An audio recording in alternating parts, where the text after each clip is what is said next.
Selamat datang di JM2 Nusantara. Semoga saudaraku sebangsa setanah air diberikan kesehatan bersama keluarga tercinta, dan semoga yang subscribe, like, comment, and share diberikan kemudahan atas segala urusannya. Amin.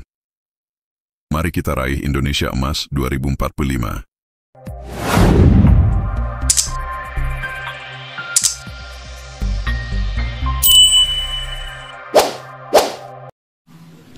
Pertama, terima kasih saya ucapkan kepada Sohibul Wilayah Kiai Wahid, dan atas doa-doanya. Ini adalah merupakan sebuah alamatun min alamatil khair bagi saya, bahwa memang apa yang saya lakukan itu dinilai oleh tokoh masyarakat, ada manfaat yang bisa diambil oleh banyak orang. Buktinya adalah dari pernyataan Kiai Wahid tadi. Untuk pertanyaan bagaimana upaya saya untuk agar pembahasan penelitian tesis saya itu bersinergi dengan PBNU, ya, saya kira secara kelembagaan PBNU pada hari ini tidak ada kata menolak tesis saya, walaupun memang belum ada kata menerima tesis saya. Tidak ada. Ada beberapa tokoh di PBNU hari ini yang mengatakan terlihat nampak berseberangan, itu kan cuma satu orang. Yang jelas-jelas itu beliau menolak. Itu pun beliau menolak bukan pada isi daripada tesis saya. Yang beliau tolak itu adalah karena menurut beliau saya kelihatannya maksa orang untuk mengikuti saya, bahwa Ba'lawi ini bukan turunan Nabi. Gus Fahrur itu mengatakan bahwa dia bukan menolak isinya, tapi menolak saya kelihatannya memaksa orang untuk percaya bahwa Ba'lawi itu bukan turunan Nabi. Yang dia inginkan katanya, kalau sudah buat tesis membatalkan, ya udah, orang mau percaya mau tidak, itu biasa perbedaan pendapat. Nah, itu di situ. Padahal memang saya ketika mengatakan bahwa Ba'lawi ini bukan keturunan Nabi, tidak ada memaksa orang. Misalnya Kiai Wahid, kalau nggak percaya awas, nggak ada itu. Adapun ketika terjadi sebuah dinamika dalam forum diskusi, yaitu adalah penguatan dan pendalaman dari materi yang sedang dibahas. Misal, ketika terjadi, saya mengatakan hakul yakin bahwa para Ba'lawi Habib ini bukan turun Nabi. Itu adalah dinamika dalam sebuah forum, baik dalam sebuah debat, diskusi, maupun dalam ceramah. Untuk apa? Agar orang-orang mengetahui kadar keyakinan kita terhadap apa yang kita teliti. Karena orang, terutama orang awam-awam, itu tidak bisa meneliti seperti para kiai. Kiai kan bisa baca kitab. Ketika saya menyebutkan kitab, dia bisa verifikasi kitabnya. Benar nggak apa yang saya sampaikan? Saya sebutkan ini ke dalam kitab anu, dia bisa pelajari. Oh benar. Dalam kitab anu, oh benar. Oh dalam kitab anu, oh benar. Tapi untuk masyarakat awam yang lain, cukup dengan kata-kata bahwa saya bertanggung jawab dunia dan akhirat, bahwa Ba'lawi ini bukan cucu Nabi. Jadi ada perbedaan di dalam tekanan dalam bagaimana kita memberikan sebuah keyakinan kepada audien, bahwa apa yang kita teliti ini berdasarkan daripada keyakinan secara ilmiah yang saya yakini. Itu. Jadi itu di PBNU itu. Bahkan saya itu kan di PBNU masih. Teman-teman di LBM itu banyak yang mendukung. Bahkan ada yang mengatakan hampir 98% mereka semua mendukung. Dari bahwa memang harus ada verifikasi bagi setiap saja orang yang mengaku keturunan Nabi, dan bahwa tes DNA itu presisi di dalam menentukan dia keturunan garis laki seseorang di masa lalu atau bukan.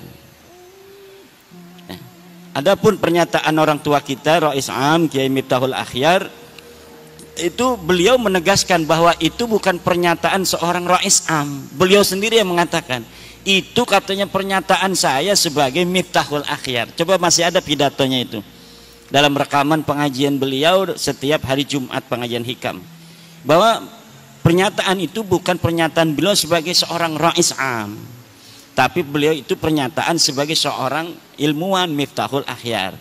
Itu menurut kata-kata beliau sendiri ya. Jadi orang tua kita Kiai Miftahul Akhyar ya sama dengan kita. Kita sebelum ada orang, misalnya saya sebelum meneliti itu, bahwa ya Habib ini turunan Nabi. Rumah saya itu ya sering didatangi Habib-Habib walaupun tidak dawir. Karena ada seorang Habib punya nenek ya masih keluarga. Dulu itu masih neneknya ya orang sana, orang kampung saya. Jadi sering ada Habib-Habib yang di rumah. Kemudian hari ini pun ada Baklawi yang tetangga saya. Ya tidak ada apa-apa. Bahkan ketika ada masalah pribadi, dia dengan tetangganya di perumahan ngontrak itu mau diusir sama tetangganya karena musuhan pribadi, kakak saya yang ketua MUI Kecamatan Kresek yang membela dia. Tiap hari itu Baklawi itu nongkrongnya di material paling besar di Kresek yang kakak daripada ibu saya, namanya material Pasir Indah.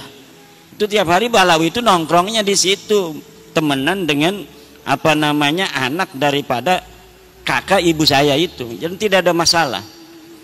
Kalau misalnya urusan secara kemanusiaan, yang jadi masalah adalah ketika dia mengaku keturunan Nabi kemudian minta uang dengan memaksa dan sebagainya. Nah, jadi tidak ada urusan pribadi di dalam masalah penelitian nasab para kabaib ini.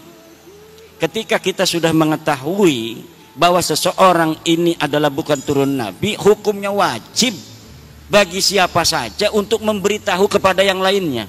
Hanya itu saja beban saya untuk mau pergi lama-lama ini beberapa hari meninggalkan santri saya, karena sebuah kewajiban ketika kita telah memberikan sebuah kesimpulan dan kita juga setelah meyakini seyakin-yakinnya mereka bukan keturunan Nabi, kemudian banyak saudara-saudara kita terutama kiai-kiai di kampung-kampung yang mendapat mudarat dari pengakuan mereka itu, karena kita semua pengen mendapatkan syafaat dari baginda Nabi kan.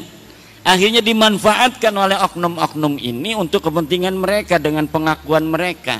Maka dengan adanya sahabat-sahabat PWI dari Banser yang luar biasa, setiap hari tambah ini mereka tugasnya itu adalah untuk menjaga orang-orang pejuang-pejuang yang sedang berjuang, yang bukan hanya saya, sudah banyak sekarang yang berani untuk mengatakan baik di media sosial maupun di pengajian-pengajian yang ketika dianggap tidak sejalan dengan para kabaib itu mukibinnya datang kan, itu PWI di situ langsung melindungi. Lain ini tugas yang sangat mulia dari PWI dari Banser di seluruh Indonesia ini sekarang, mulai walaupun paling masif di Pulau Jawa, paling masif lagi itu adalah di daerah Jawa Tengah dan Jawa Timur. Ini paling hebatnya mungkin di Jawa Tengah ini Solo Raya dan Banyumas Raya ini, Purbalingga, Banyumas ini luar biasa. Jadi prototipe daripada perjuangan kita hari ini.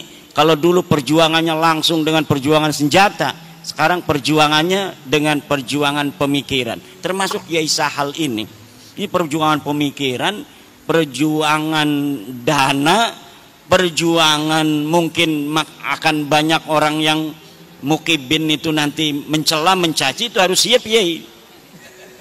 Jangan senyum-senyum aja ini. Saya itu wajah saya udah nggak ada rupa orang itu di Facebook itu. Saya biasa-biasa aja, karena saya menganggapnya itu wajar. Seorang Nabi Muhammad SAW saja itu kan luar biasa. Innahu sahirun kadzab dan lain sebagainya. Ada lagi sahirun majnun kan, gila dan lain sebagainya. Jadi hal-hal yang semacam itu pasti akan ada konflik, walaupun sekecil-kecilnya pun akan ada konflik. Ya semacam ini konfliknya. Mertua dengan menantu, mertuanya dukung saya, menantunya belum. Atau sebaliknya, mertuanya dukung Kabib, menantunya dukung saya. Jadi ada konflik sedikit. Itu pasti dalam kebenaran itu ketika diungkapkan akan terjadi clash. Nabi Muhammad siapa dulu itu yang saling tidak akur? Keluarganya Nabi. Abu Thalib, Abbas, Hamzah, ya kan? Abu Lahab, ya berbeda-beda. Yang langsung menerima hanya Hamzah, Sayyidina Hamzah. Abbas belum. Sampai perang Badar Sayyidina Abbas itu masih perangnya bersama Abu Sufyan, bersama Abu Lahab, Abu Jahal.